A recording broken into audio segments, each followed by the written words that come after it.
পৃথিবীতে একজন মানুষের দোয়া কবুল করে পৃথিবীতে একবার সূর্যকে থামিয়ে দেওয়া হয়েছে। সুবহানাল্লাহ কইতে মন চায় না?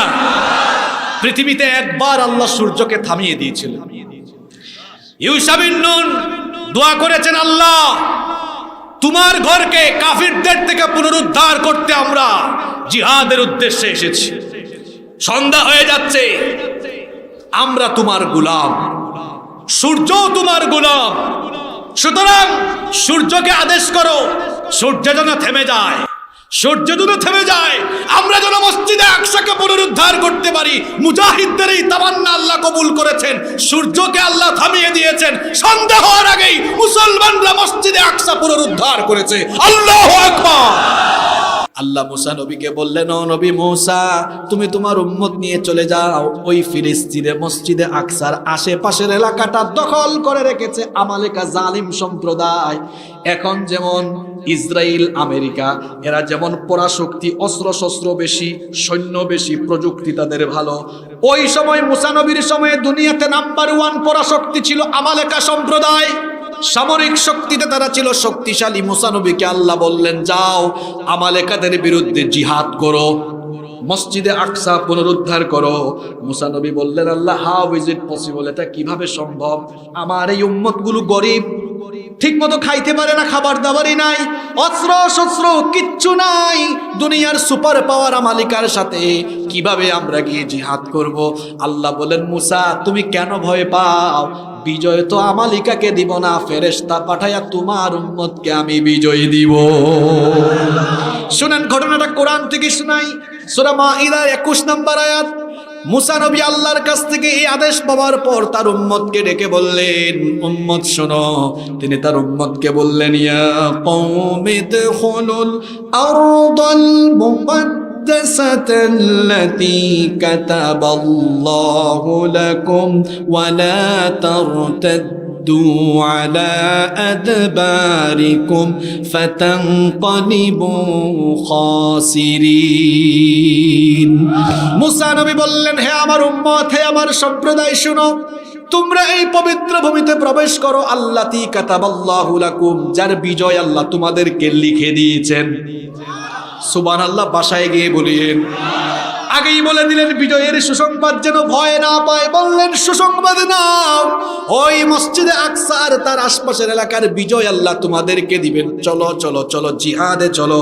তখন তার উম্মত বলেছিল, ক্বালু ইয়া মূসা ইন্না ফিহা কওমান জাব্বারিনা ইন্না লান নাদখুলাহা হাত্তা ইয়াখরুজু মিনহা ফাইন ইয়াখরুজু মিনহা ফাইন্না দাখিলুন। তারা বলেছিল, মুসা শোনো, এদের এত শক্তি, অস্ত্র শস্ত্র, সৈন্যরা অত্যন্ত প্রশিক্ষিত, তাদের সাথে যুদ্ধ করে আমরা পারবো না। আল্লাহ যদি এদেরকে নিজেই বের করে দেন, তারপরে খালি মাঠে আমরা গিয়া গোল দিব। অর্থাৎ আমরা জিহাদ ছাড়াই ফিলিস্তিনের ভূমি চাই, জিহাদ ছাড়াই মসজিদে আকসা চাই, কিন্তু জিহাদ ছাড়া কোনো অর্জন আসে? আল্লাহর তরফ থেকে আদেশ এসেছে জিহাদ করো, কিন্তু দুইজন মুসা নবীর উম্মতে থাকা দুইজন তাফসীরের মধ্যে এসেছে, মুফাসসিরগণ লিখেছেন এদের মধ্যে একজন ছিলেন ইউশা বিন নূন, আরেকজন ছিলেন কালবি। এই দুইজন তখন উম্মতের এই দুরবস্থা দেখে জবাব দিয়েছেন। আল্লাহ তাদের কথা কোরআনে উঠিয়ে দিয়েছেন, ক্বালা রাজুলানি মিনাল্লাযীনা ইয়াখাফুনা আন'আমাল্লাহু আলাইহিম আদখুলু আলাইহিমুল বাবা ফাইদা দাখালতুমুহু ফাইন্নাকুম গালিবুন।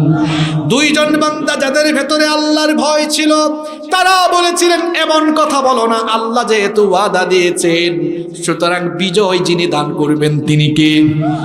মুসা নবীর উম্মত বলল, না, আল্লাহ বিজয় কনফার্ম করেছেন, তাও আমাদের ভয়, যদি আমরা মায়ের খাই। তারা তখন মুসা নবীকে জবাব দিয়েছিল, তারা বলেছিল, ক্বালা ইয়া মূসা ইন্না লান নাদখুলাহা আবাদাম মা দামু ফিহা ফাযহাব আনতা ওয়া রাব্বুকা ফাকাতিলা ইন্না হাহুনা কাঈদুন। তারা বলল মুসা এরা থাকাকালীন আমরা যাব না, এদের সাথে যুদ্ধ করে আমরা পারবো না, কি শক্তি, এত অস্ত্র, এত ক্ষেপণাস্ত্র, আমরা যাব না। ফাযহাব আনতা ওয়া রাব্বুকা, তোমার আল্লাহ যেহেতু বলেছেন তুমি আর তোমার আল্লাহ যাও, দুইজনে গিয়ে যুদ্ধ করো আর আমরা এখানে দাঁড়ায় দাঁড়ায় দেখি। নাউযু বিল্লাহি মিন, আমাদের অবস্থাও যেন আজ মুসা নবীর উম্মতের মতোই হয়েছে। ফিলিস্তিনিরা তোমরা জিহাদ করো আর আমরা মুসলিম বিশ্বের রাষ্ট্রপ্রধান আর মুসলিম বিশ্বের মুসলমানরা আমরা তাকায় তাকায় দেখি আর মাঝে মাঝে একটু বিবৃতি আর ফেসবুকে লেখালেখি করি, ঠিক কি না? পরিণতি কি হয়েছে শোনেন। এরা বলেছে মুসা তুমি আর তোমার আল্লাহ যুদ্ধ করো, আমরা পারবো না। গজব এসেছে কার তরফ থেকে? কষ্ট হচ্ছে আপনাদের? গজব এসেছে কার তরফ থেকে? কি গজব দেওয়া হলো শোনেন। আল্লাহ বললেন ও মুসা শোনো শোনো, তোমার উম্মত তো জিহাদ করার আদেশ অমান্য করলো, তাদের জন্য আমার তরফ থেকে শাস্তি হলো ফাইন্নাহা মুহাররামাতুন আলাইহিম আরবাঈনা সানাতান ইয়াতীহুনা ফিল আরদ ফালা তা'সা আলাল কওমিল ফাসিকিন। আল্লাহ বললেন মুসা তোমার এই জিহাদে না যাওয়া উম্মতের জন্য 40 বছরের জেল দিলাম। কত বছরের জেল? এখন এটা কি আমাদের দেশের কারাগারের মতো? শুনেন, তীর প্রান্তরে 40 বছর তাদেরকে বন্দী করে দেওয়া হলো। কিরকম? উদ্ভাস্তুর মতো তারা চলাফেরা করতো। শুনেন যুবক ভাইয়েরা, শাস্তি কেমন দেওয়া হলো। এরা ভোরবেলা ফজরের সময় সকালবেলা হাঁটা আরম্ভ করতো মিশরের দিকে। কোন দিকে? মানে তাদের বাড়ির দিকে। তারা ফিলিস্তিনে যাবে না, তারা বাইতুল মুকাদ্দাস পুনরুদ্ধার করবে না, জিহাদ করবে না, উল্টা যাচ্ছে কোন দিকে? বাড়ির দিকে। কোন দিকে? মজা বোঝাই দিছেন আল্লাহ। সকালবেলা হাঁটা আরম্ভ করে মিশরের দিকে, সন্ধ্যাবেলায় দেখে যেখান থেকে সকালে হাঁটা আরম্ভ করছে ওইখানে আবার আসছে, ঘুরে ফিরে ওইখানে আবার। কত বছর? কত বছর? এরা বুঝলো আমরা আর মিশরেও যাইতে পারবো না, অন্য কোথাও যাইতে পারবো, কারণ এই গজব ফিক্সড হয়ে গেছে কার তরফ থেকে? এরা তওবা করলো। যতই পাপ করুক না কেন বান্দা, তওবা করলে মাফ করে দেন কে? হ্যাঁ, অপরাধ করলে এলাকাবাসী সবাই মিলে শাস্তি দেয়। মানুষ অপরাধী খুঁজে শাস্তি দেওয়ার জন্য, আর আমার আল্লাহ অপরাধী খুঁজেন তাকে মাফ করার জন্য। সুবহানাল্লাহ। কত পাপ করেছেন যুবক ভাইরা, তওবা করে ফেলুন, মাফ করে দিবেন কে? এরা তওবা করলো। আল্লাহ বললেন তওবা কবুল করব, ঠিক আছে, কিন্তু জিহাদ থেকে নাজাত নাই, জিহাদ করতেই হবে। মুসলমান জিহাদ করবে। অনেকে আবার প্রশাসন কিংবা মিডিয়ার ভাইয়েরা থাকলে উল্টাপাল্টা বুঝবেন না। জিহাদ একটি পবিত্র শব্দ। জিহাদ নামাজ রোজার মতোই পবিত্র শব্দ। জিহাদ আর সন্ত্রাস এক জিনিস নয়। জিহাদ এসেছে সন্ত্রাসকে নির্মূল করে দেওয়ার জন্য। জিহাদ আর সন্ত্রাস এক জিনিস নয়। আল্লাহ বললেন মাফ করব, ঠিক আছে, কিন্তু জিহাদ করাই লাগবে। ইউশা বিন নুন আলাইহিস সালামের নেতৃত্বে, ঘটনা কি শুনতেছেন আপনারা? ইউশা বিন নুন আলাইহিস সালামের নেতৃত্বে এবার তারা গেল ফিলিস্তিন পুনরুদ্ধার করবে। কাদের বিরুদ্ধে যুদ্ধ? আমালেকা। কাদের বিরুদ্ধে? শক্তি তখন ওই জামানায় তাদের কম না বেশি? সবচাইতে বদরে মুসলমানদের শক্তি ছিল কম না বেশি? কথা কন না কেন? সংখ্যা কত? 300। কাফির কত?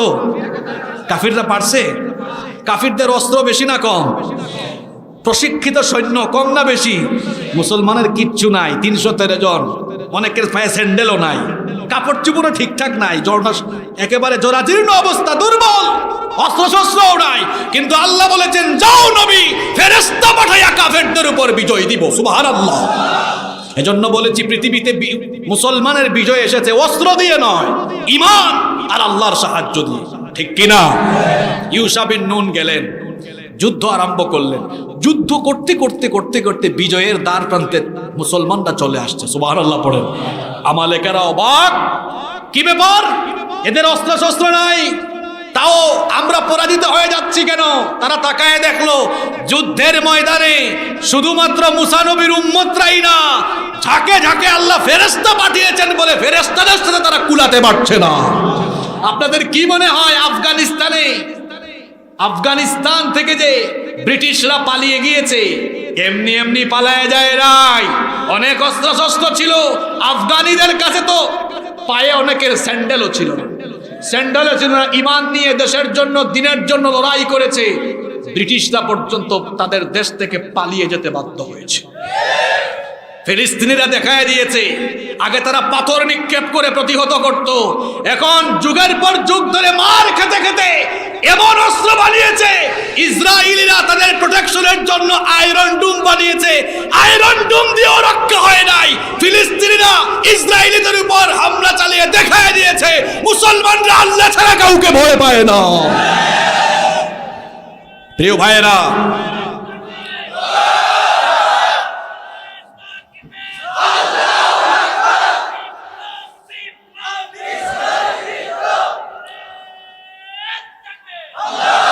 প্রিয় ভাইয়েরা, ইউসা বিন নুন আলাইহিস সালাম গেলেন, মনে আছে তো ঘটনা, যুদ্ধ করতে করতে বিজয়ের দ্বার প্রান্তে। কিন্তু দিনটা ছিল জুমার দিন। কোন দিন? জোরে বলেন, কোন দিন? আসরের ওয়াক্ত হয়ে যাচ্ছে, এখন সন্ধ্যা হয়ে গেলেই ওইটা কোন রাত, কোন দিন শুরু হবে? শনিবার। কোন দিন? সেই সময়ে শনিবার ছিল পবিত্র দিন। এজন্য সন্ধ্যা হয়ে গেলে শনিবার থেকে যুদ্ধ বিগ্রহ সব কি হয়ে যায়। এখন তো ইউসা বিন নুন আলাইহিস সালাম, এটা বুখারী শরীফের হাদিস, শুনেন। ইউসা বিন নুন আলাইহিস সালাম অবাক হয়ে গেলেন, যুদ্ধের বিজয় প্রান্তে চলে আসলাম, এখন যুদ্ধটা যদি স্থগিত হয়, আরো একদিন পরে যুদ্ধ শুরু হয়, এরা যদি আবার পাল্টা হামলা চালায়। হাত তুললেন কার কাছে? পৃথিবীতে একজন মানুষের দোয়া কবুল করে পৃথিবীতে একবার সূর্যকে থামিয়ে দেওয়া হয়েছে। সুবহানাল্লাহ কইতে মন চায় না? পৃথিবীতে একবার আল্লাহ সূর্যকে থামিয়ে দিয়েছিলেন। ইউসা বিন নুন দোয়া করেছেন, আল্লাহ তোমার ঘরকে কাফিরদের থেকে পুনরুদ্ধার করতে আমরা জিহাদের উদ্দেশ্যে এসেছি। সন্ধ্যা হয়ে যাচ্ছে, আমরা তোমার গোলাম, সূর্য তোমার গোলাম, সুতরাং সূর্যকে আদেশ করো সূর্য যেন থেমে যায়, সূর্য যেন থেমে যায়, আমরা যেন মসজিদে আকসাকে পুনরুদ্ধার করতে পারি। মুজাহিদদের এই তামান্না আল্লাহ কবুল করেছেন, সূর্যকে আল্লাহ থামিয়ে দিয়েছেন। সন্ধ্যা হওয়ার আগেই মুসলমানরা মসজিদে আকসা পুনরুদ্ধার করেছে। আল্লাহু আকবার। তাহলে সিরাজগঞ্জবাসী বলেন দেখি, মসজিদে আকসা আগের যুগেও পুনরুদ্ধার হয়েছে অস্ত্র দিয়ে না ঈমান দিয়ে? আর কার সাহায্য দিয়ে?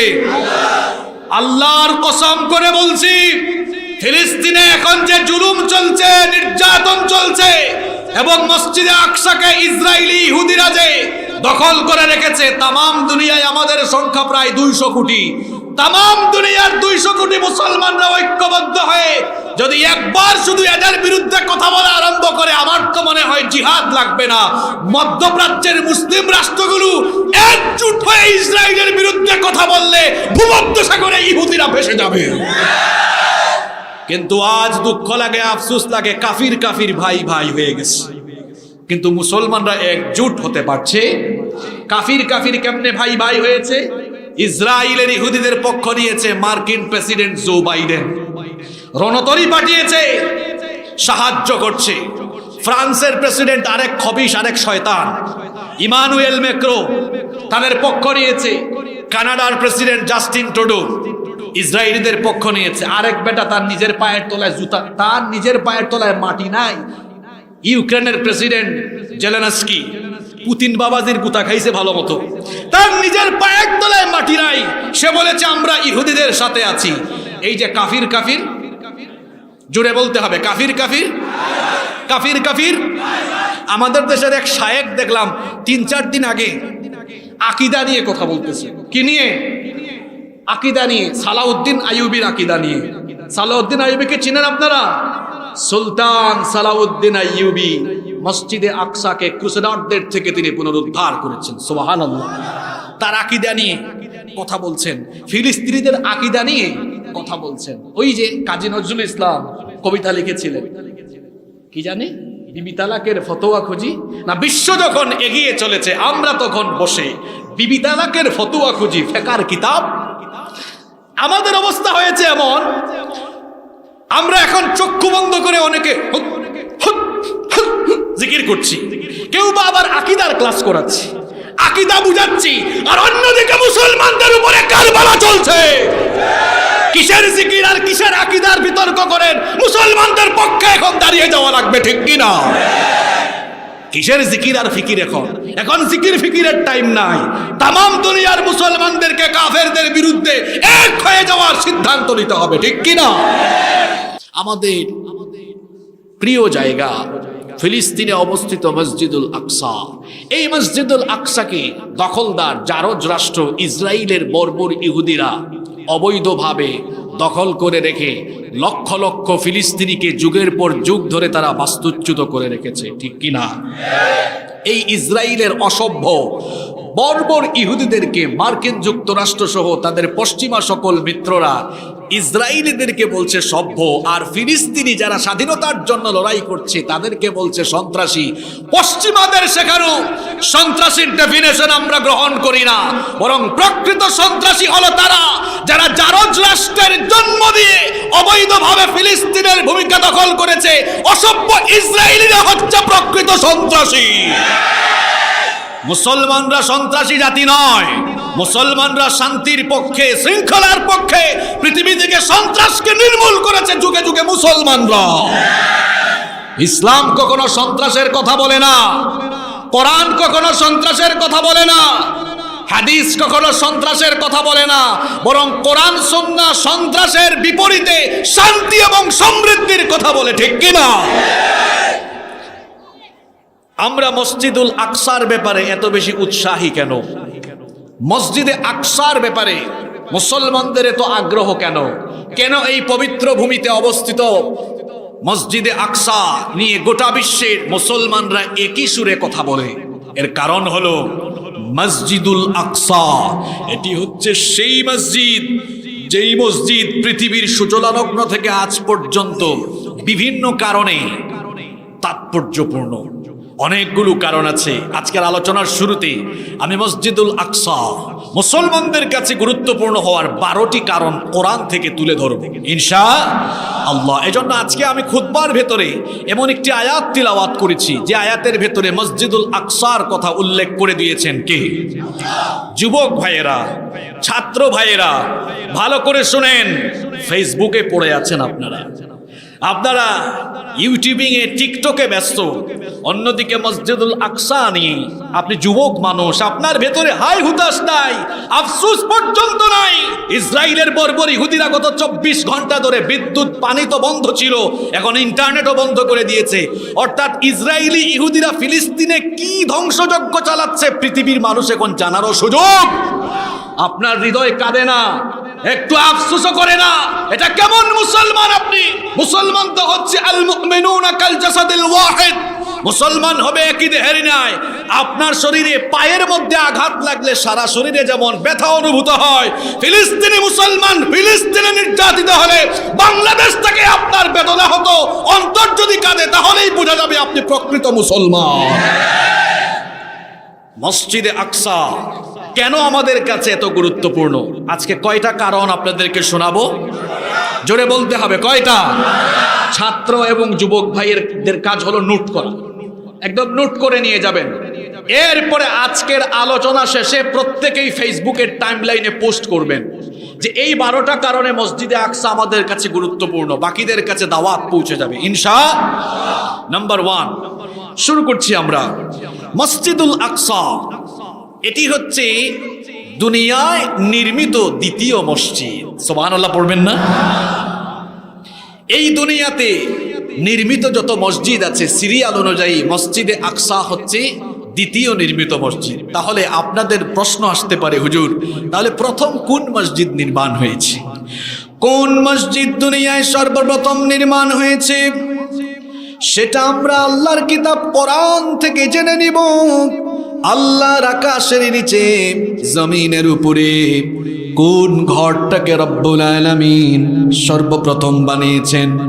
কোরআনুল কারীমের 3 নম্বর সূরা, সূরা আলে ইমরানের 96 নম্বর আয়াতে রব্বুল আলামিন বলছেন, ইন্না আউওয়ালা বাইতিন উদিআ লিন-নাসি লাল্লাযী বিবাক্কাতা ببكة مباركا وهدى للعالمين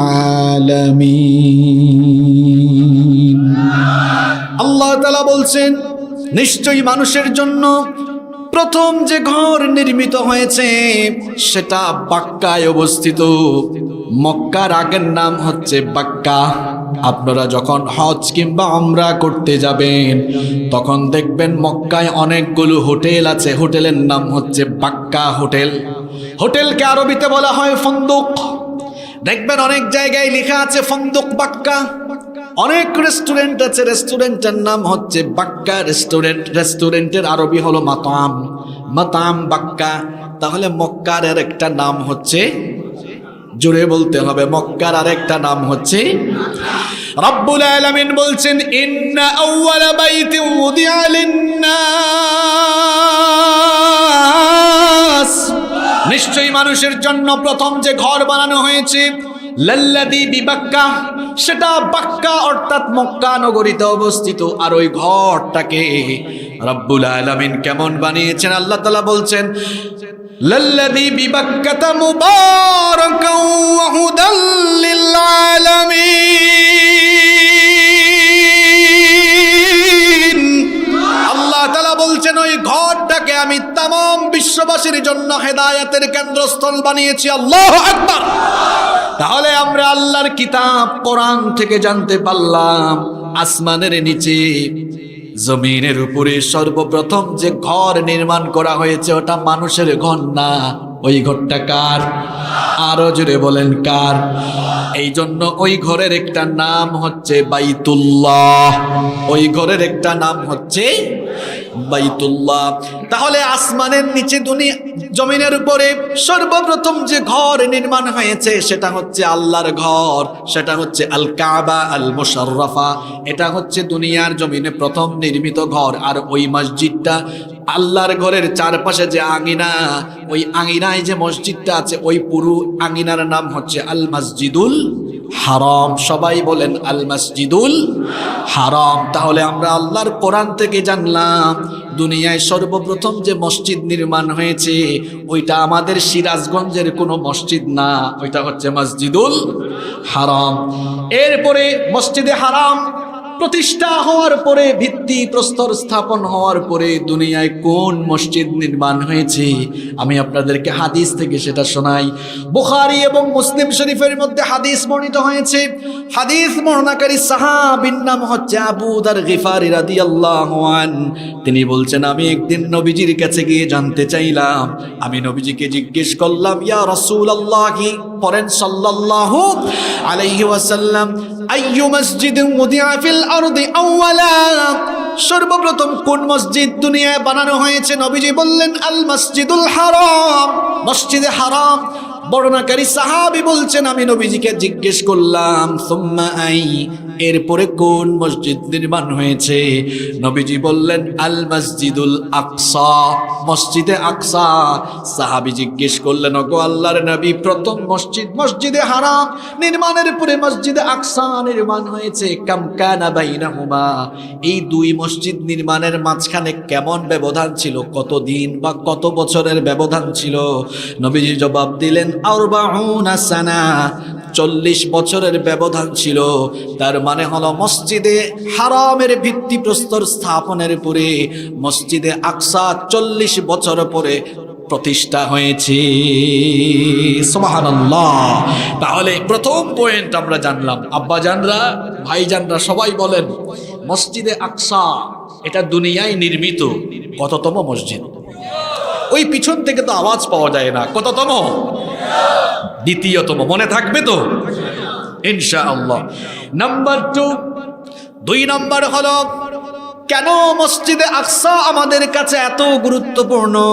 2 নম্বর কারণ হলো কোরআনুল কারীমে রব্বুল আলামিন 2টা মসজিদের নাম উল্লেখ করেছেন। আমার কথা বুঝে থাকলে সবাই বলেন কোরআনে আল্লাহ কয়টা মসজিদের নাম উল্লেখ করেছেন? সেখানে কি এই কোরআনের ভেতরে কি সিরাজগঞ্জের কোনো মসজিদের নাম আছে নাকি? বাংলাদেশের বাইতুল মুকাররমের মসজিদের নাম আছে নাকি? কোন দুইটা মসজিদ এবার শুনেন, ওই দুইটা মসজিদের কথা একই আয়াতে আল্লাহ উল্লেখ করলেন। কোরআনুল কারীমের 17 নম্বর সূরা, সূরা বনি ইসরাইল। এই সূরার আরেকটা নাম হচ্ছে সূরাতুল ইসরা। এই সূরার প্রথম আয়াতে রব্বুল আলামিন বললেন, যারা পারেন আমার সঙ্গে তিলাওয়াত করেন, সুবহানাল্লাযী আসরা বিআবদিহি লাইলাম মিনাল মাসজিদিল হারামি ইলাল মাসজিদিল আকসা। সুবহানাল্লাহ। অতীব পবিত্র সেই সত্তা যিনি তার বান্দাকে রাতের বেলা ভ্রমণ করিয়েছেন মসজিদে হারাম থেকে মসজিদে আকসা পর্যন্ত। আল্লাহু আকবার। তাহলে মসজিদে আকসা কেন আমরা এত ভালোবাসি? কেন মসজিদে আকসার প্রতি আমাদের এত আগ্রহ, এত ভালোবাসা? কারণ এই মসজিদটার নাম সরাসরি কোরআনে যিনি উল্লেখ করেছেন তিনি কে? 3 নাম্বার, মসজিদে আকসা কেন আমাদের কাছে এত গুরুত্বপূর্ণ? কারণ এটি ছিল মুসলমানদের প্রথম কিবলা। এখন আমরা নামাজ যখন আদায় করি, সালাত আদায়ের জন্য আমাদের চেহারা ঘোরাইয়া দেই আমরা কাবা শরীফের দিকে, কিন্তু কাবা শরীফ কিবলা হওয়ার আগে আমাদের আগের কিবলা ছিল মসজিদুল আকসা। কিভাবে এই কিবলা পরিবর্তনের ঘটনা ঘটলো, এই ঘটনা কোরআনে কারীমে যিনি তুলে দিয়েছেন তিনি কি? নবী করিম সাল্লাল্লাহু আলাইহি ওয়াসাল্লাম তার নবুয়ত আর রিসালাতের দাওয়াত শুরু করেছেন মক্কায়, কিন্তু মক্কায় দাওয়াত আরম্ভ করার পরে মক্কাবাসী কাফির নবীজির বিরুদ্ধে একজোট হয়ে তারা অত্যাচার, নির্যাতন, নিপীড়ন শুরু করলো, সাহাবীদের উপর নির্যাতন করলো। সিরাজগঞ্জের মুসলমানরা শোনেন, কোরআনের পথে চললে জুলুম নির্যাতন আসে, ঘর বাড়ি ছেড়ে দিতে হয়, হামলা মামলার সম্মুখীন হতে হয়। এটা নতুন কোনো বিষয় নয়। যেই যুগে কোরআন নাজিল হয়েছে, কোরআন বিরোধীরা কোরআনওয়ালাদের উপর হামলা চালিয়েছে। এমনকি হামলা চালিয়ে ক্ষান্ত হয় নাই, তারা নবীজি এবং সাহাবীদেরকে মক্কা থেকে বের করে দিয়েছে। সুতরাং এই যুগেও এই রকম কোরআন বিরোধীরা আশেপাশে থাকতে পারে, যারা কোরআনের আন্দোলনের কারণে কোরআনওয়ালাদেরকে ঘর বাড়ি থেকে বের করে দিয়েছে কিংবা জেলখানার মধ্যে আটকায়া রেখেছে, কিন্তু লাভ হয় নাই। যুগে যুগে কোরআন বিরোধীরা কোরআনওয়ালাদের উপরে যত বেশি জুলুম করেছে, ইসলামের বিজয় তত বেশি কাছে চলে এসেছে। সুতরাং আমরা ইসলামের ইতিহাস থেকে শিক্ষা নিয়ে বলতে পারি, কোরআনওয়ালাদের উপরে নির্যাতন হবে যত বেশি, ইসলামের বিজয় কাছে আসবে তত বেশি। আমরা কাউকে ভয় করি না, আমাদের অন্তরে কেবল একজনের ভয়। সবাই বলেন তিনি কে? নবীজি মক্কা থেকে হিজরত করে মদিনায় চলে গেলেন। মদিনায় যাওয়ার পরে আল্লাহর নবী মসজিদে আকসার দিকে চেহারা ঘুরায়া সালাত আদায় করেন, কিন্তু নবীজি মনে মনে চান, মনে মনে কামনা করেন, বাসনা করেন, যদি কিবলা মসজিদে আকসার দিকে না হয়ে মসজিদে হারামের দিকে হতো, মক্কায় অবস্থিত বাইতুল্লাহর দিকে হতো, তাহলে ভালো হতো। এটা নবীজি মনে মনে চেয়েছেন। আমার মনের খবর আপনি জানেন না, আপনার মনের খবর আমি জানি না, কিন্তু আমাদের সবার মনের খবর যার কাছে আছে তিনি কি? নবীজি এক দাওয়াতে গিয়েছিলেন, যোহরের ওয়াক্তে নামাজ ইমামতিতে দাঁড়িয়ে গেলেন। যোহরের ফরজ নামাজ হলো মোট কয় রাকাত? নবীজি 2 রাকাত সালাত আদায় করেছেন ফিলিস্তিনে অবস্থিত মসজিদে আকসার দিকে চেহারা ঘোরায়া, আর মনে মনে চাচ্ছেন কিবলাটা যদি মসজিদে হারামের দিকে হতো।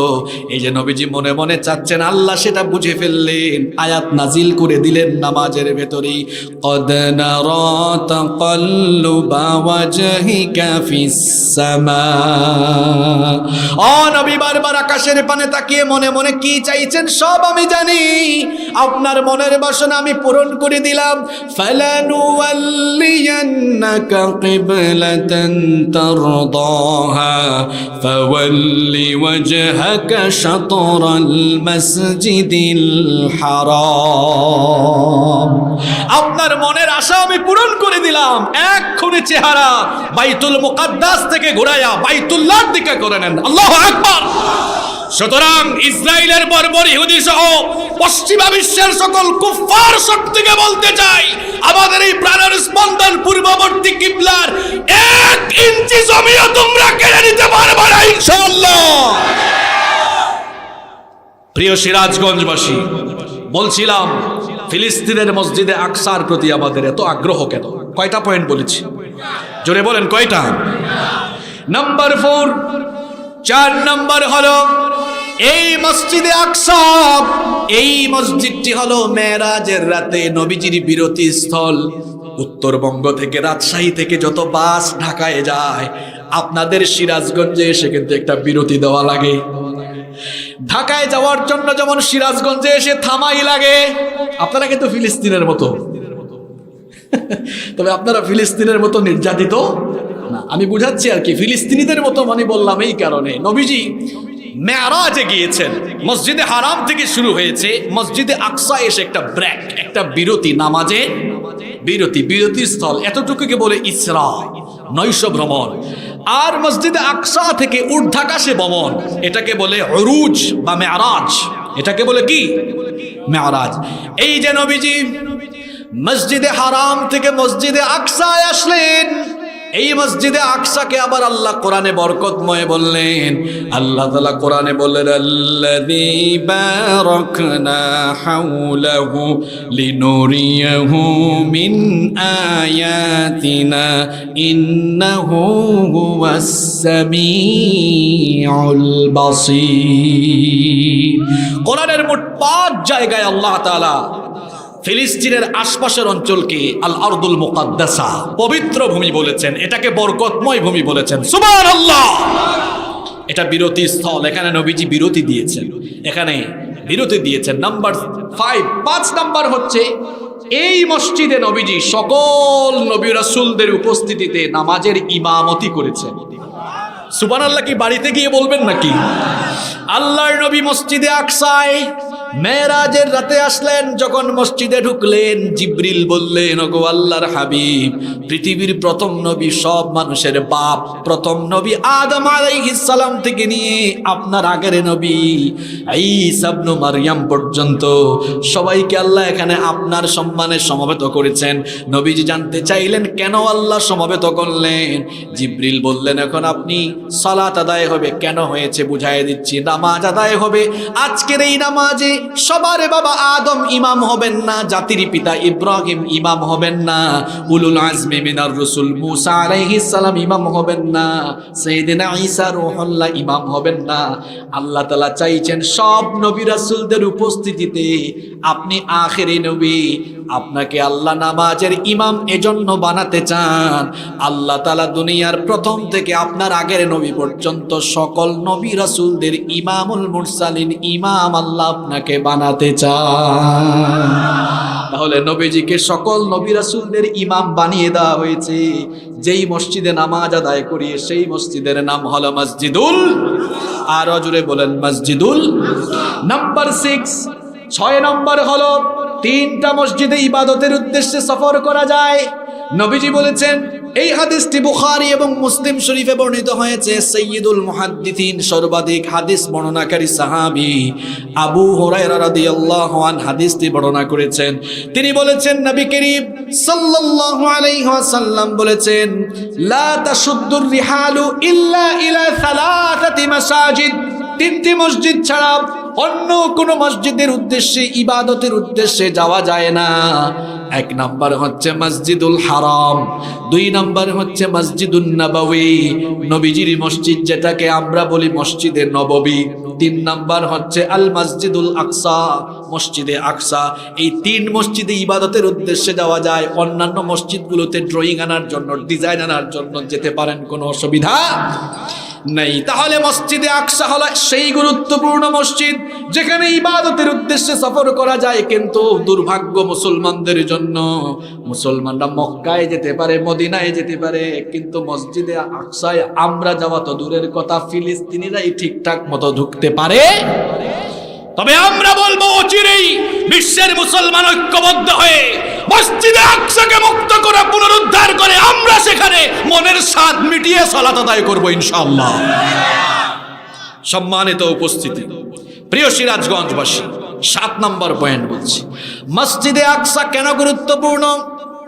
7 নম্বর কারণ বলছি, এটা এমন মসজিদ এই মসজিদ কিন্তু সিরাজগঞ্জের অন্যান্য মসজিদ বা জুমা মসজিদের মতো সাধারণ মসজিদ নয়।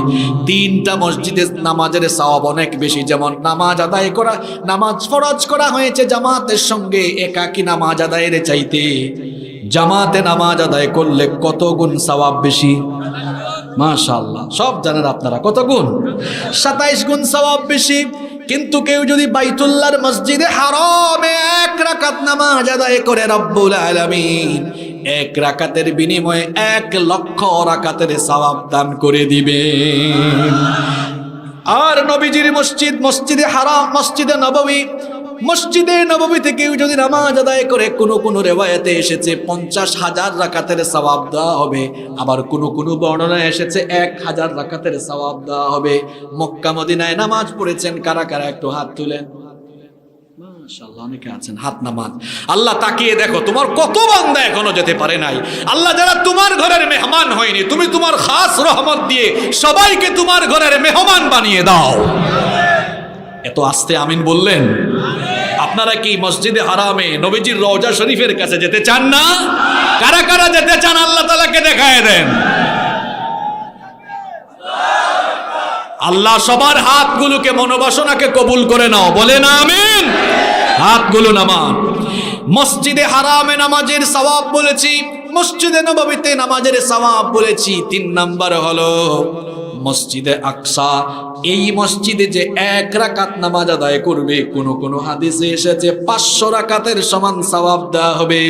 কোন হাদিসে এসেছে মসজিদে নববীর 4 ভাগের 1 ভাগ, অর্থাৎ 1000 রাকাতের 4 ভাগের 1 ভাগ হয় 250 রাকাত। তার মানে 500 বা 250 রাকাতের সওয়াব দিয়ে দেওয়া হবে।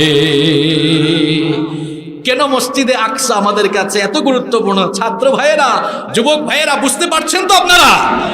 নাম্বার 8 নাম্বার হলো মসজিদে আকসা। এটি হচ্ছে হারামাইন শরীফাইন, অর্থাৎ মক্কা মদিনার পরে আমাদের কাছে অতীব গুরুত্বপূর্ণ পবিত্র জায়গা। এজন্য মসজিদে আকসার প্রতি আমাদের ভালোবাসা কম না বেশি?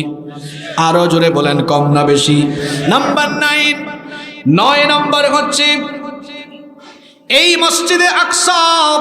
এটি হচ্ছে সেই মসজিদ, এই মসজিদে অসংখ্য নবী এবং রাসূলদের, এই মসজিদের আশেপাশে অসংখ্য নবী এবং রাসূলের জন্ম হয়েছে।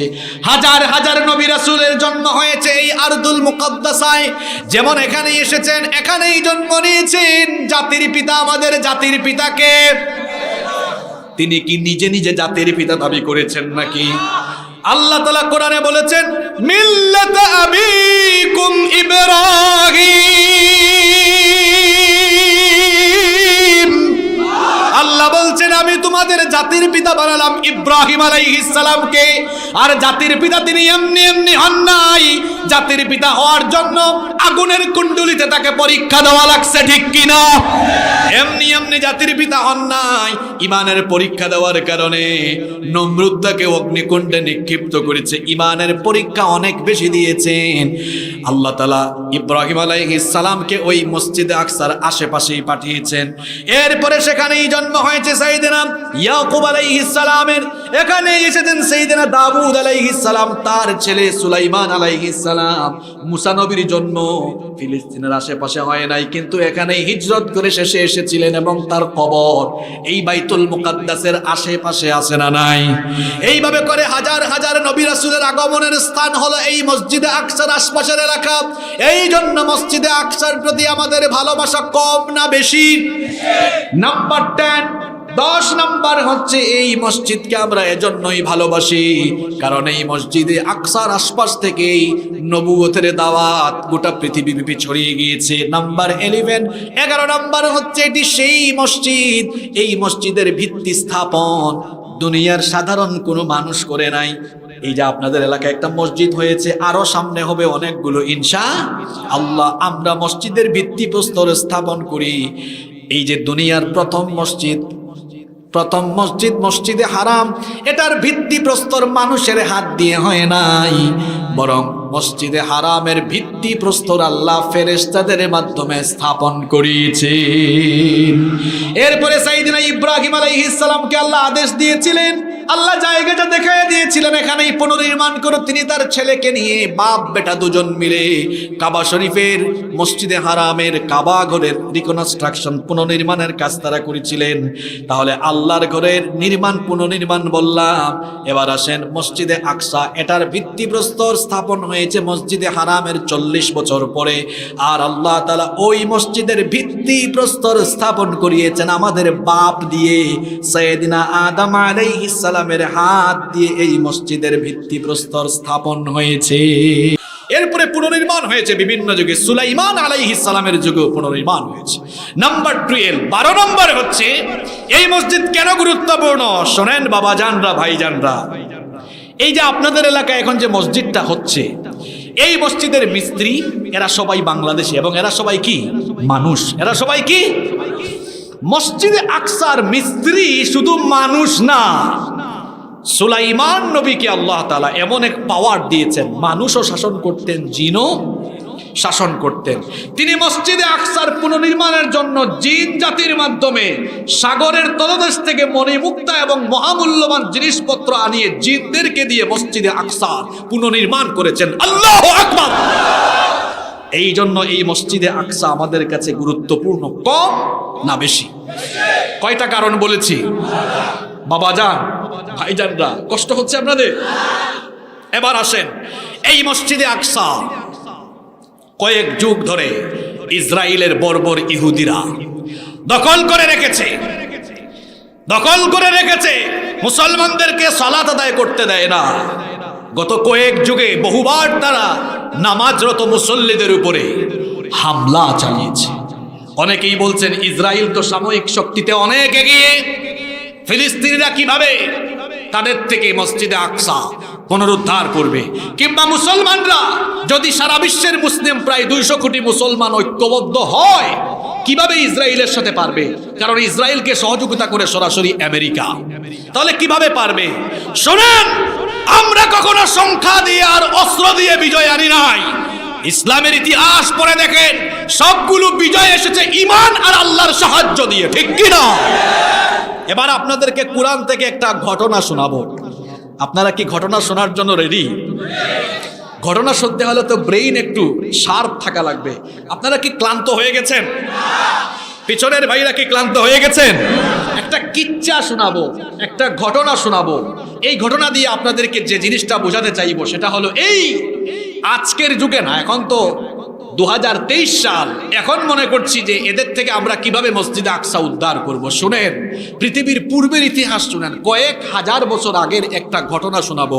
কয়েক হাজার বছর আগে থেকেই মসজিদে আকসা বিজয় হয়েছে, পুনরুদ্ধার হয়েছে, অস্ত্র দিয়ে, শক্তি দিয়ে নয়, ঈমান আর আল্লাহর সাহায্য দিয়ে। সুবহানাল্লাহ। আসেন ঘটনাটা শোনাই। এই ঘটনা আল্লাহ উল্লেখ করেছেন সূরা মাঈদার 21 নম্বর আয়াত থেকে। কোন সূরায়? সূরা আল মাঈদা। মুসা নবীর নাম তো আপনারা সবাই জানেন, নাকি জানেন না? মুসা নবী কি জাতের নবী? কথা বলেছেন কার সাথে? খুব রাগী নবী ছিলেন। রাগ যখন করতেন তার চুল দাঁড়িয়ে যেত পাগড়ি ভেদ করে। আল্লাহু আকবার। ফেরাউনের বংশের একজনকে এক থাপ্পড় দিয়া দুনিয়া থেকে আউট করে দিয়েছেন। কি জাতের নবী! শুধু মানুষকে থাপ্পড় দেন নাই, এটা এমন নবী, এমন রাগী নবী, মালাকুল মউতকেও থাপ্পড় মেরেছে। মালাকুল মউতকেও। ওই ঘটনাটা কি বলে ফেলবো? বুখারীতে এই ঘটনা এসেছে। মালাকুল মউত এসেছেন মুসা নবীর কাছে। মুসা নবী বললেন, আপনি কি? আপনাকে চিনলাম না। আমারে চিনেন না? আমি মালাকুল মউত। বুঝলাম কেন এসেছেন। আমি কেন আসি আপনি জানেন না? আমি যার কাছে আসি তার প্রাণ কবজ করে ফেলি। মুসা নবী বললেন, তাই আসো আমার কাছে। বুখারীতে হাদিস এসেছে, ফালাম্মা জাআহু সাক্কাহু। যখন মালাকুল মউত কাছে আসলেন, মুসা নবী একটা থাপ্পড় লাগালেন চোখের উপরে। এক থাপ্পড় খাইয়া মালাকুল মউত গিয়েছে কার কাছে? গিয়ে বলছে, আরসালতানি ইলা আব্দুল্লাহ ইউরিদুল মউত। আল্লাহ কার কাছে পাঠালেন? আপনি যার কাছে পাঠিয়েছেন আপনার ওই বান্দা মরতে চায় না। আল্লাহ বললেন, তুমি মুসার কাছে আবার যাও, গিয়ে আমার মুসাকে বলো তিনি যদি আরো হায়াত চান তাহলে তিনি যেন তার হাত একটা ষাঁড়ের পিঠের উপরে রাখেন। তিনি তার হাত দিয়ে যতগুলো লোম ঢাকতে পারবেন, প্রত্যেকটা লোমের বিনিময়ে আমি তাকে 1 বছরের হায়াত বাড়িয়ে দিব। সুবহানাল্লাহ। মুসা নবী তো খুব বুদ্ধিমান ছিলেন, বিচক্ষণ ছিলেন।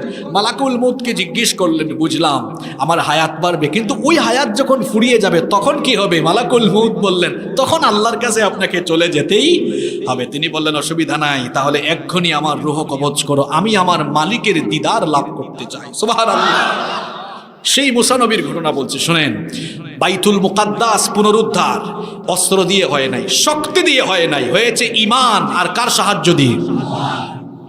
মুসা নবীর ঘটনা বলছিলাম। মুসা নবী আর তার উম্মতকে জ্বালাইছে যে, তার নাম কি? কি জাতের জ্বালান জ্বালিয়েছে শুনেন। কত নির্যাতন করেছে, নিপীড়ন করেছে, অত্যাচার নির্যাতনের স্ট্রিম রোলার চালিয়েছে। দুনিয়া এখন কারো নাম ফেরাউন নাই, কিন্তু ফেরাউনের চরিত্র লালন করে ফেরাউনের ভাই বোন এখনো দুনিয়ায় আছে না নাই? এখনো ফেরাউনের ভাই বোন দুনিয়ায় আছে, যারা ফেরাউনের স্টাইলে ইমানদারদের উপরে নির্যাতন চালায়। কিন্তু তাদের হুঁশিয়ার হওয়া দরকার, ফেরাউন যেমন বংশশুদ্ধ নির্মূল হয়েছে, নব্য ফেরাউনরা আল্লাহর গজবে ধ্বংস হয়ে যাবে। পৃথিবীর কোনো ফেরাউন কখনো টিকতে পারে নাই। ফেরাউনের চরিত্র লালন করে যারা দুনিয়ায় টিকতে পারবে না, তারা এই দুনিয়ার উত্তরাধিকার আল্লাহ ইমানদারদেরকে দিবেন। ওয়াদা করেছেন কি? আল্লাহ বলেছেন, ওয়ালা তাহিনু ওয়ালা তাহজানু ওয়া আনতুমুল আ'লাউনা ইন কুনতুম মুমিনিন। ফ্রাস্ট্রেট হয় না, হতাশ হয় না, চারিদিকে ধরপাকড়, নির্যাতন, জুলুম চলছে, ভয় পেও না, বিজয় তোমাদেরকেই দেওয়া হবে। আমরা ভরসা করি কার উপরে? আল্লাহ বলেছেন, ওয়া আলাল্লাহি ফালইয়াতাওয়াক্কালিল মুতাওয়াক্কিলুন। মুমিনদের উচিত একজনের উপর তাওয়াক্কুল করা, তিনি কে?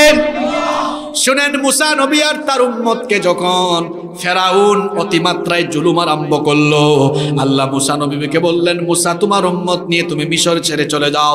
তিনি তার উম্মত নিয়ে মিশর ছেড়ে চলে যাচ্ছেন। ফেরাউনের কানে খবর গিয়েছে, ফেরাউনও তার দরবল নিয়ে পেছন ধাওয়া করেছে।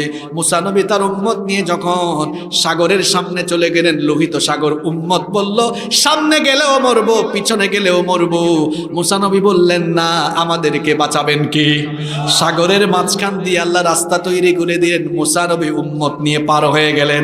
ওইদিকে ফেরাউন তার দলবল নিয়ে যখন লোহিত সাগরের মাঝামাঝি চলে গেল, ফেরাউন তার দলবলকে পানিতে নাকানে চুবানি খাওয়ায়া দুনিয়া থেকে যিনি বিদায় করে দিলেন, তিনি কি? এবার মুসা নবী উম্মত নিয়ে পার হয়ে গেলেন। এর পরের ঘটনাটা অনেকে জানেন না, ওই পরের ঘটনাটাই শোনাচ্ছি। মুসা নবী তার উম্মত নিয়ে সাগরের এই পারে চলে আসলেন। কোথায় যাবেন? তাদের কোনো ঘর বাড়ি নাই, ঠিকানা নাই, কিচ্ছু নাই। আল্লাহ মুসা নবীকে বললেন, ও নবী মুসা, তুমি তোমার উম্মত নিয়ে চলে যাও। ওই ফিলিস্তিনে মসজিদে আকসার আশেপাশের এলাকাটা দখল করে রেখেছে আমালেকা জালিম সম্প্রদায়। এখন যেমন ইসরায়েল, আমেরিকা, এরা যেমন পরাশক্তি, অস্ত্র শস্ত্র বেশি, সৈন্য বেশি, প্রযুক্তি তাদের ভালো। ওই সময় মুসা নবীর সময়ে দুনিয়াতে নাম্বার 1 পরাশক্তি ছিল আমালেকা সম্প্রদায়। সামরিক শক্তিতে তারা ছিল শক্তিশালী। মুসা নবীকে আল্লাহ বললেন, যাও আমালেকাদের বিরুদ্ধে জিহাদ করো, মসজিদে আকসা পুনরুদ্ধার করো। মুসা নবী বললেন, আল্লাহ, হাউ ইজ ইট পসিবল? এটা কিভাবে সম্ভব? আমার এই উম্মতগুলো গরিব, ঠিক মতো খাইতে পারে না, খাবার দাবারই নাই, অস্ত্র শস্ত্র কিচ্ছু নাই।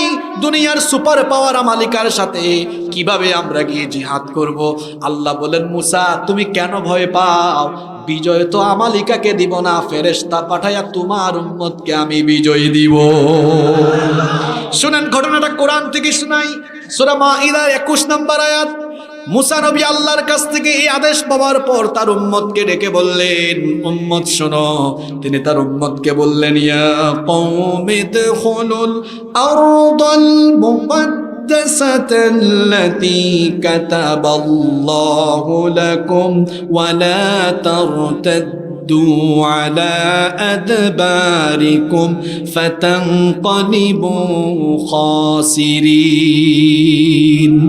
মুসা নবী বললেন, হে আমার উম্মত, হে আমার সম্প্রদায়, শুনো, তোমরা এই পবিত্র ভূমিতে প্রবেশ করো, আল্লাতী কাতাবাল্লাহু লাকুম, যার বিজয় আল্লাহ তোমাদেরকে লিখে দিয়েছেন।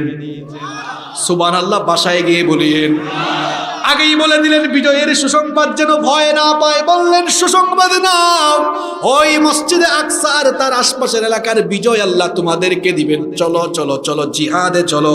তখন তার উম্মত বলেছিল, ক্বালু ইয়া মূসা ইন্না ফিহা কওমান জাব্বারিনা ইন্না লান নাদখুলাহা হাত্তা ইয়াখরুজু মিনহা ফাইন ইয়াখরুজু মিনহা ফাইন্না দাখিলুন। তারা বলেছিল, মূসা শোনো, এদের এত শক্তি, অস্ত্র শস্ত্র, সৈন্যরা অত্যন্ত প্রশিক্ষিত, তাদের সাথে যুদ্ধ করে আমরা পারবো না। আল্লাহ যদি এদেরকে নিজেই বের করে দেন, তারপরে খালি মাঠে আমরা গিয়া গোল দিব। অর্থাৎ আমরা জিহাদ ছাড়াই ফিলিস্তিনের ভূমি চাই, জিহাদ ছাড়াই মসজিদে আকসা চাই, কিন্তু জিহাদ ছাড়া কোনো অর্জন আসে? আল্লাহর তরফ থেকে আদেশ এসেছে জিহাদ করো, কিন্তু দুইজন মুসা নবীর উম্মতে থাকা দুইজন তাফসীরের মধ্যে এসেছে, মুফাসসিরগণ লিখেছেন এদের মধ্যে একজন ছিলেন ইউশা বিন নূন, আরেকজন ছিলেন কালবি। এই দুইজন তখন উম্মতের এই দুরবস্থা দেখে জবাব দিয়েছেন। আল্লাহ তাদের কথা কোরআনে উঠিয়ে দিয়েছেন, ক্বালা রাজুলানি মিনাল্লাযীনা ইয়াখাফুনা আন'আমাল্লাহু আলাইহিম আদখুলু আলাইহিমুল বাবা ফাইদা দাখালতুমুহু ফাইন্নাকুম গালিবুন। দুইজন বান্দা যাদের ভেতরে আল্লাহর ভয় ছিল, তারা বলেছিলেন এমন কথা বলো না, আল্লাহ যেহেতু ওয়াদা দিয়েছেন, সুতরাং বিজয় যিনি দান করবেন তিনি কে? মুসা নবীর উম্মত বলল, না, আল্লাহ বিজয় কনফার্ম করেছেন, তাও আমাদের ভয়, যদি আমরা মায়ের খাই।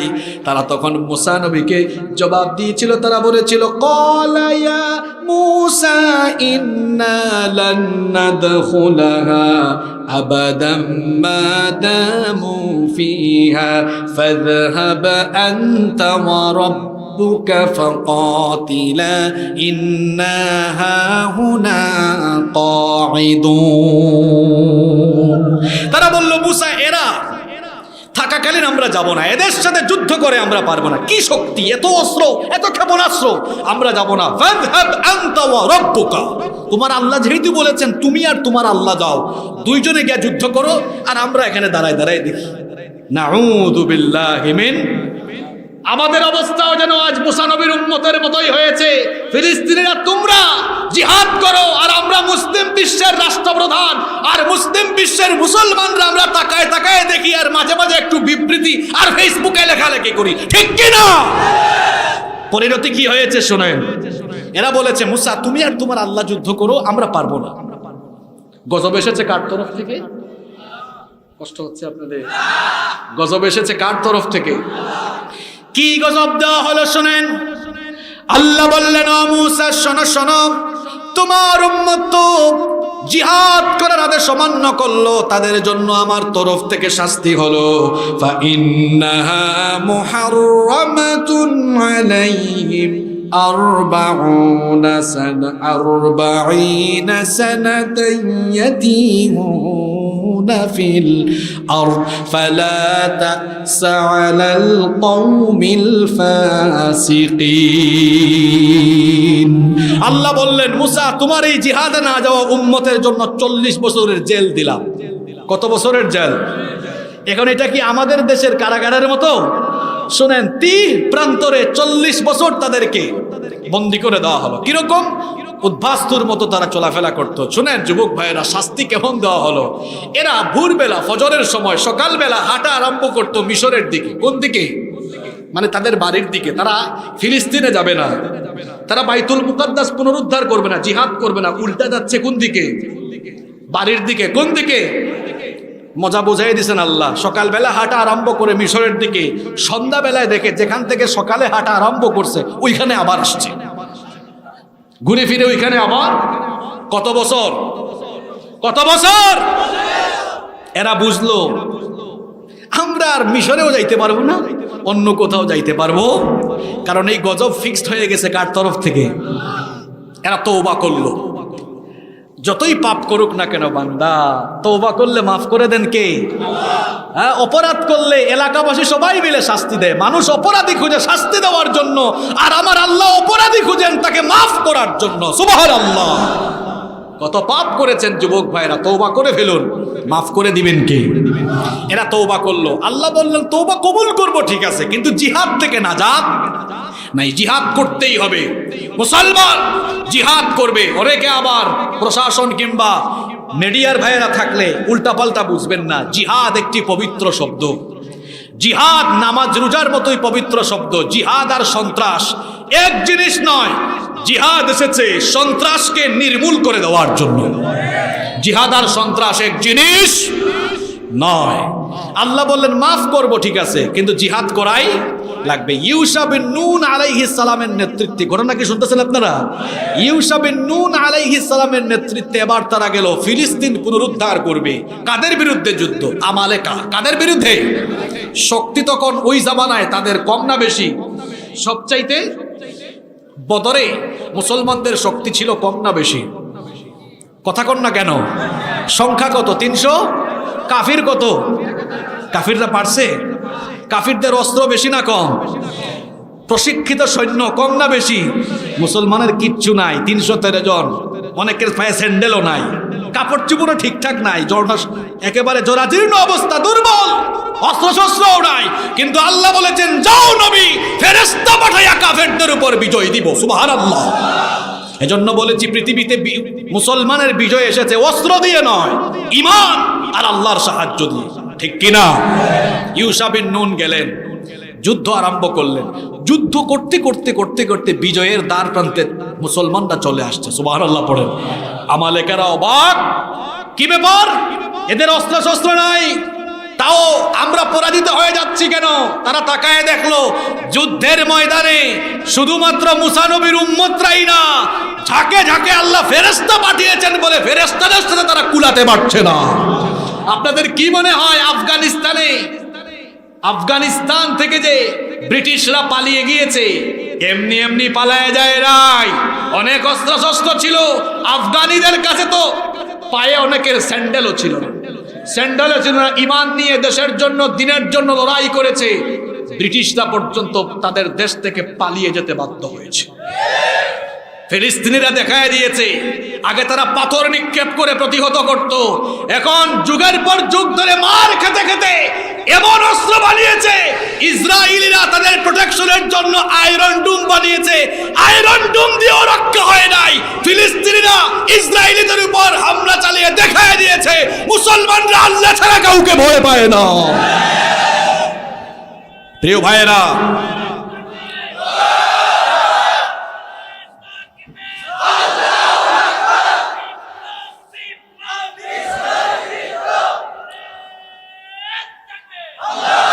প্রিয় ভাইয়েরা, ইউশা বিন নুন আলাইহিস সালাম গেলেন।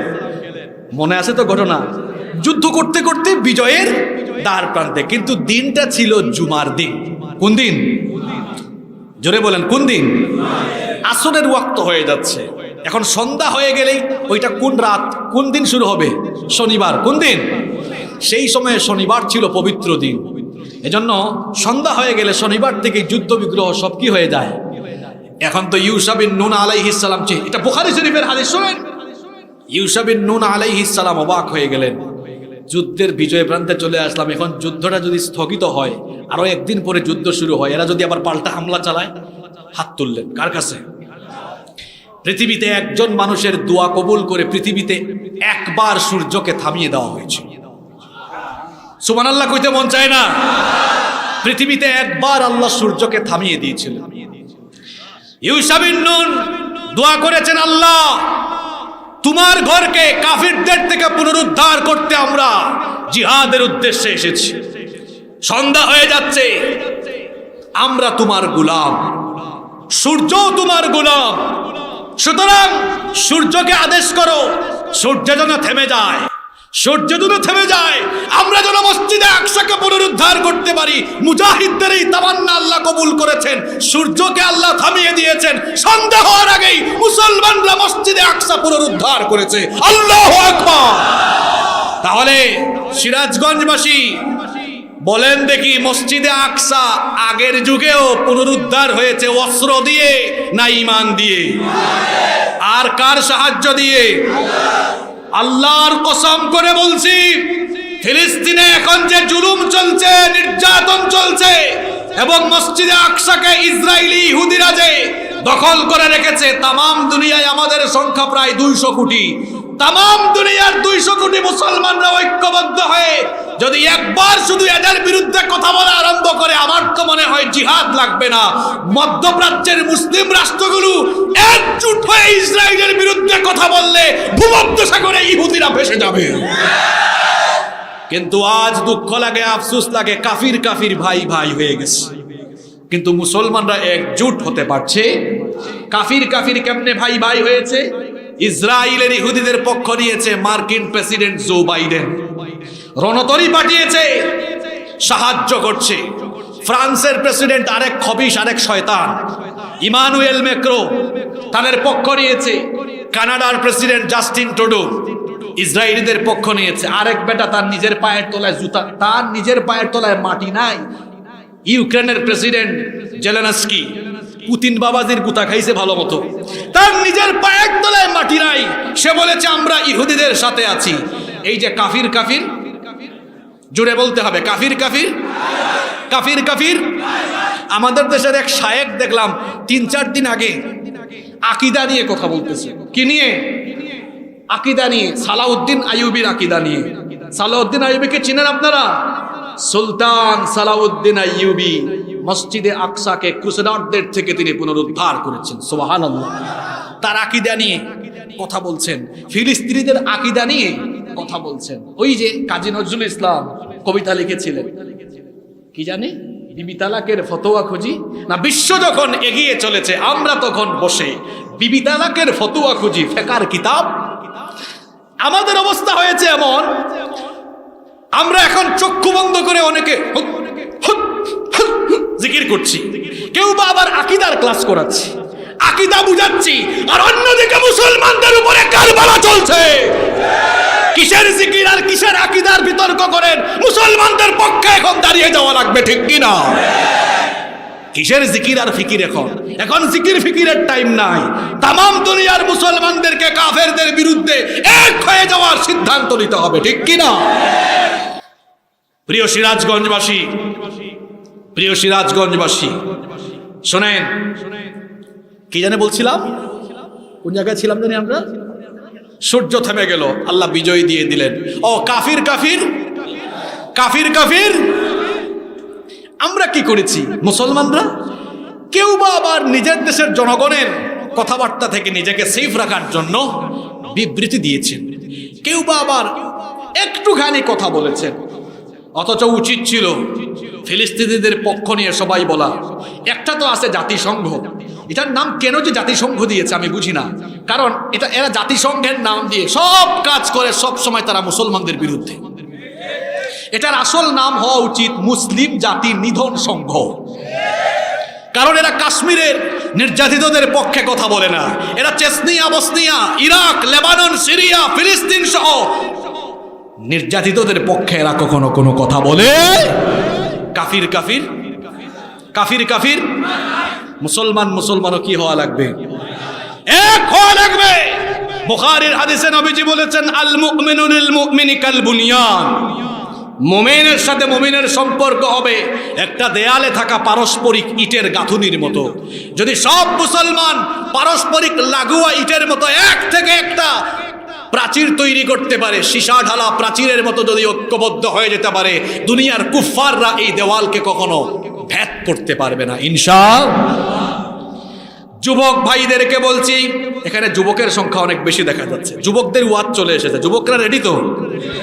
আব্বাজানরা রাগ করেন না আবার, এটা তো আপনাদের ছেলে পেলে, আপনাদের ভাতিজা, ঠিক কিনা কন? যুবক ভাইয়েরা শোনো, যখন ফিলিস্তিনে মুসলমান মার খায়, যখন তোমার সমাজ, তোমার রাষ্ট্র পৃথিবী থেকে দিন মুছে দেওয়ার ষড়যন্ত্র চলছে, তুমি তখন রাত 12টা, 1টা, 2টা পর্যন্ত ফেসবুক চালাও, তখন তুমি হারাম রিলেশন করে মেয়েদের পিছনে ঘোরাও। অথচ যুবকের চরিত্র এমন হওয়ার কথা ছিল মুসলিম যুবকের চরিত্র এমন হওয়ার কথা ছিল না।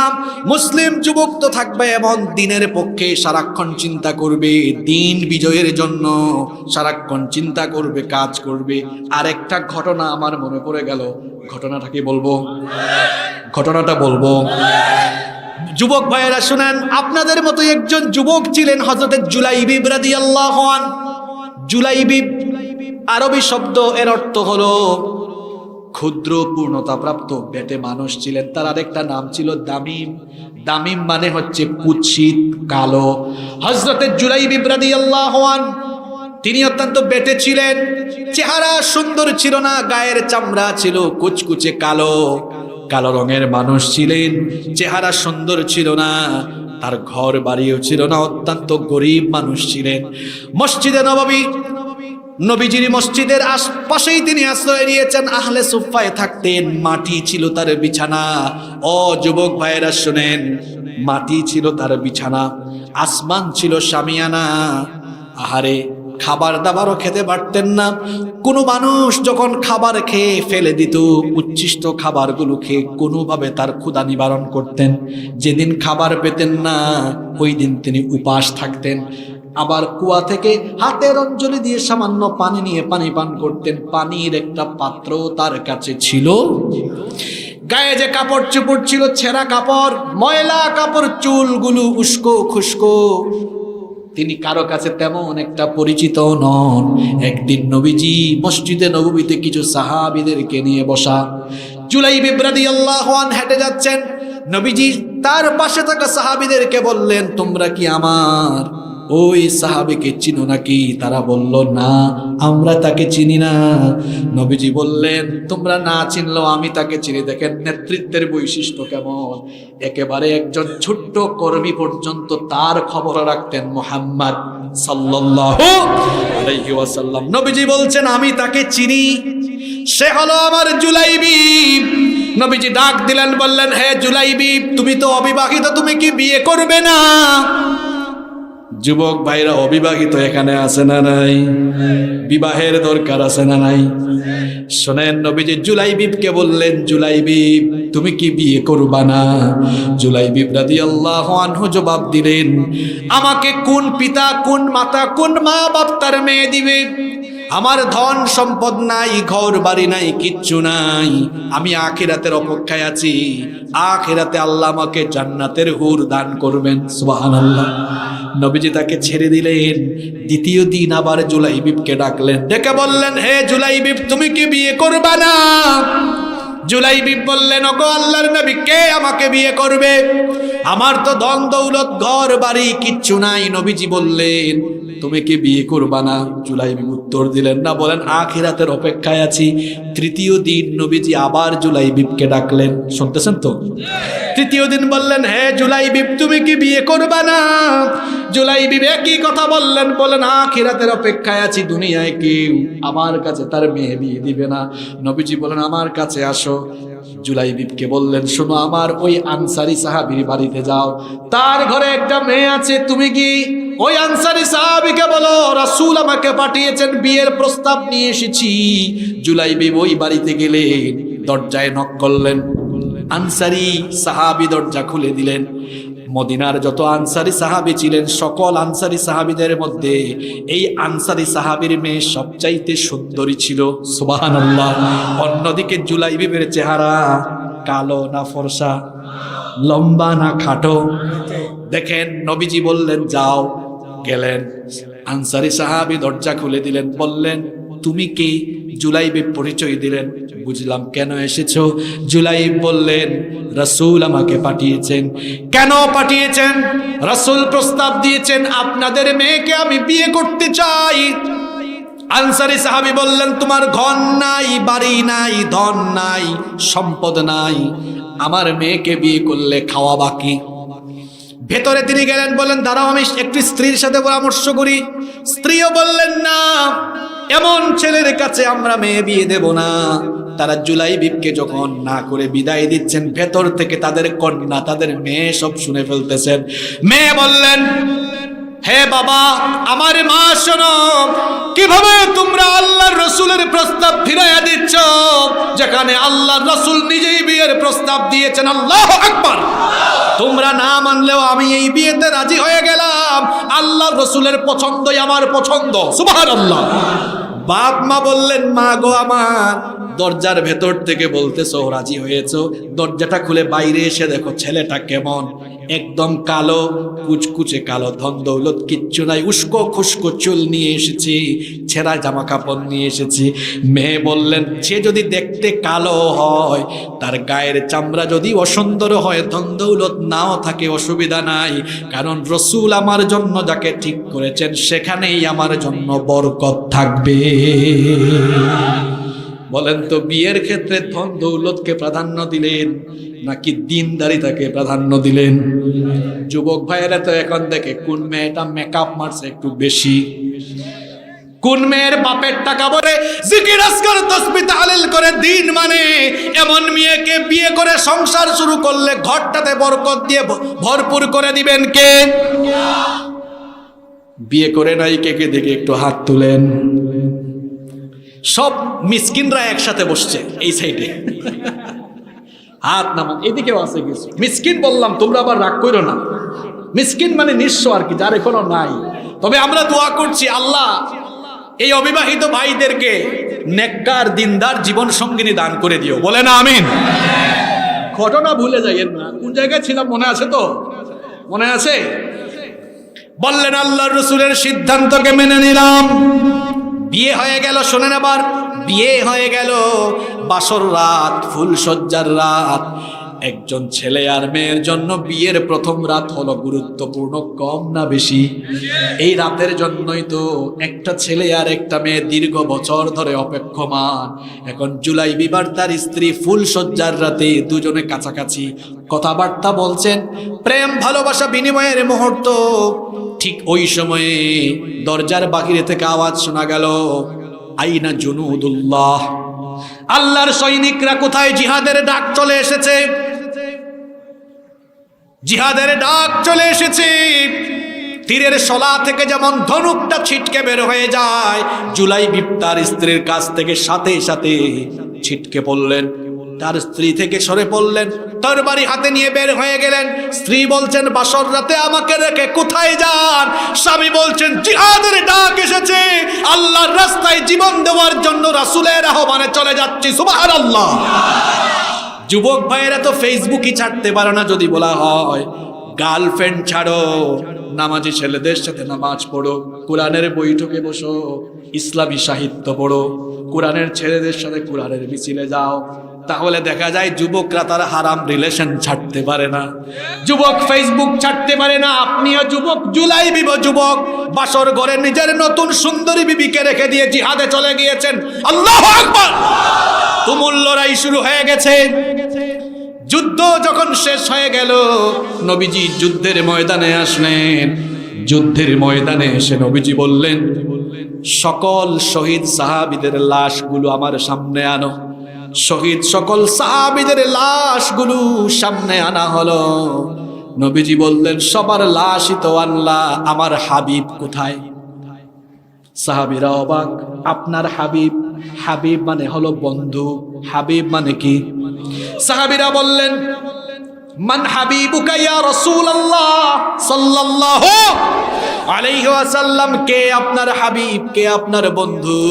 নবীজি বললেন, তোমরা আমার হাবিবকে চিনলা না, অপেক্ষা করো, আমার হাবিবকে নিজেই আমি জিহাদের ময়দান থেকে খুঁজে বের করব। সুবহানাল্লাহ। নবীজি নিজেই খোঁজা আরম্ভ করলেন। খুঁজতে খুঁজতে গিয়ে দেখেন 7 জন কাফিরের পাশে একজনের লাশ পড়ে আছে।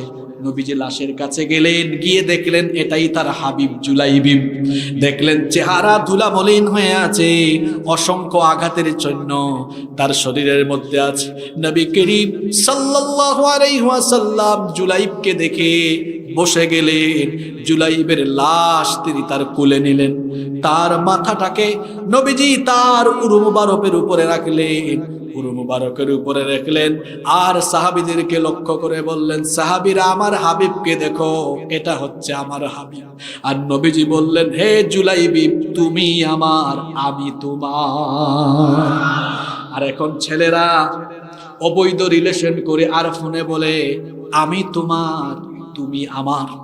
অথচ বলা উচিত ছিল যুবক, আল্লাহ আমি তোমার তুমি হয়ে যাও আমার, ঠিক কি না? বলা উচিত ছিল রাসূল তুমি আমার আমাকেও তোমার করে নাও। আমার জাতীয় কবি এজন্য সুন্দর লিখেছেন, আল্লাহকে যে পাইতে চায় হযরতকে ভালোবেসে, আল্লাহকে যে পাইতে চায় হযরতকে ভালোবেসে, আরশ কুরসি লৌহ কলম না চাহিতে পেয়েছে সে। আল্লাহু আকবার। রাসূলকে ভালোবাসেন। যুবকরা এখন চুল কাটেন, মেসি কাটিং, নেইমার কাটিং, অথচ যুবকের উচিত ছিল চুল থেকে পা পর্যন্ত অনুসরণ করবে যাকে, তিনি মুহাম্মদ সাল্লাল্লাহু। যুবক ভাইয়েরা নিজেকে ঠিক করেন, চুল মেসি আর নেইমার স্টাইলে না। কেমনে জানি চুল কাটে, ডানে নাই বামে নাই পিছনেও নাই, মাঝখানে রেখে দিয়েছে, দেখলে মনে হয় পাখির বাসা বেঁধেছে। তারপরে এদিক দিয়ে আবার ব্লেড দিয়ে টান মারে একটা, আবার চুলের মধ্যে জট লাগায়। হ্যাঁ, তারপর অনেক ছেলেরা চোখের ব্রুয়ের মধ্যে এখানে কি জানি দেয়, হ্যাঁ মাস্কারা কি জানি কয় আমি জানি না, কানের মধ্যে দুল দেয়, মানে মেয়ে মেয়ে সাজতে চায়। তো মেয়ে মেয়ে সাজতে মন চাইলে ফিজিক্যাল স্ট্রাকচার কি চেঞ্জ করা যাবে? অনেকে তো আছে এখন সার্জারি করে চেঞ্জ করে ফেলছে। ইন্না লিল্লাহি ওয়া ইন্না ইলাইহি রাজিউন। যারা নিজেদের চেহারার বিকৃতি ঘটায় এদেরকে লানত দিয়েছেন কে? যুবক ভাইয়েরা, পুরুষ পুরুষের মতো থাকবে। আমি ঘটনায় চলে যাচ্ছি, মনে আছে তো কোন কথা? জুলাইবিবকে নবীজি বললেন, জুলাইব তুমি আমার আমি তোমার। নবীজি তখন জুলাইবের লাশটাকে ডান দিকে ঘুরাইয়া দিলেন। জুড়ে বলেন কোন দিকে? সাহাবীরা বললেন, ওগো আল্লাহর নবী, ডান দিকে তার লাশটা ঘুরাইয়া দিলেন কেন? নবীজি বললেন, সাহাবীরা শোনো, আমার জুলাইব বাসর ঘরে নিজের সুন্দরী বিবিকে রেখে জিহাদের উদ্দেশ্যে এসেছে, জান দিয়ে ফেলেছে।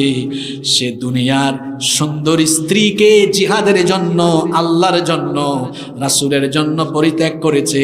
এই জন্য আল্লাহর জান্নাতের হুরেরা তাকে আলিঙ্গন করার জন্য এগিয়ে আসতেছে দেখে আমি তার লাশটাকে ঘুরাইয়া দিলাম।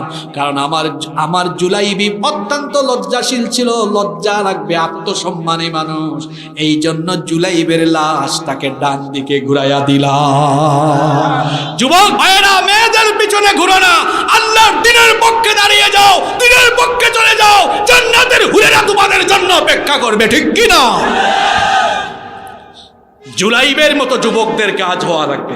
আজ নবীজির সুন্নত, নবীজির আদর্শ, কোরআনের আদর্শ, কোরআনের রাজ কায়েমের বিরুদ্ধে যখন কুফফার আর কোরআন বিরোধীরা একজোট হয়েছে, ঠিক সেই সময়ে জুলাইবের উত্তরসূরি যুবক তরুণ ভাইরা যদি কোরআনের ছায়াতলে এসে কোরআনের পতাকা হাতে নিয়ে অগ্রসর হয়ে যায়, তাহলে কোরআনের রাজ কায়েম হয়ে যাবে ইনশাআল্লাহ। কারা কারা কোরআনের প্রেমে কোরআনের রাজ কায়েম করতে সব সময় প্রস্তুত থাকবেন? দুহাত তুলে আল্লাহকে দেখা।